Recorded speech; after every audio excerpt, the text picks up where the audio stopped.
आशा भोसले या पंचरत्नापैकी एक होत्या।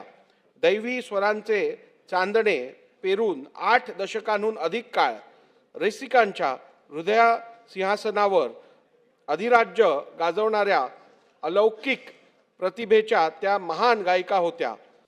परवाच्या दिवशी आपल्या अधिवेशनाच्या पहिल्या दिवशी प्रथेप्रमाणे आपण शोक प्रस्ताव घेत असतो आणि आपल्याकडे जी प्रथा आहे आणि जे आपण यापूर्वी BSc मध्ये ठरवलेलं त्याच्या अनुषंगाने शोक प्रस्ताव हे केवळ अध्यक्ष वाचून दाखवणार असा आपण निर्णय घेतलेला।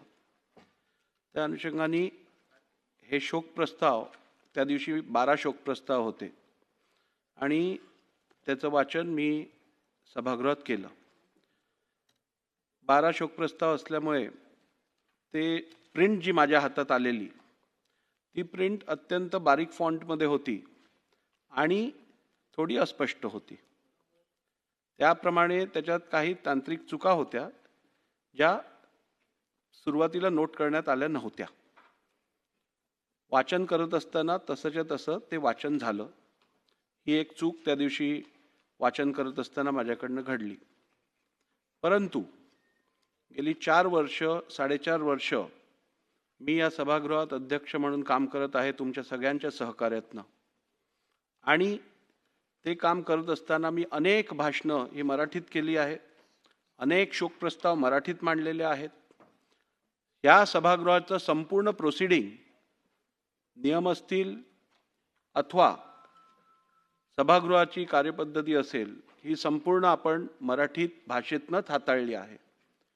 जेवढा अभिमान मराठी भाषेबद्दल या सभागृहातील प्रत्येक सदस्याला आहे आणि राज्यातील प्रत्येक व्यक्तीला आहे त्याच्यापेक्षा अधिक किंवा तेवढाच अभिमान मला मराठी भाषेबद्दल आहे। स्वर्गीय आशाताई भोसले ह्या आणि ह्यांच्याबद्दल अवमानास्पद बोलण्याचा विचारही या राज्यातली कोणतीही व्यक्ती करू शकत नाही आणि निश्चितपणे विधानसभेचे अध्यक्ष तर मुळीच असं वक्तव्य करू शकत नाहीत। जे घडलं ते एका चुकीमुळे घडलेलं आहे, त्याचा कोणी वेगळा अर्थ काढू नये अशी मी विनंती करतो।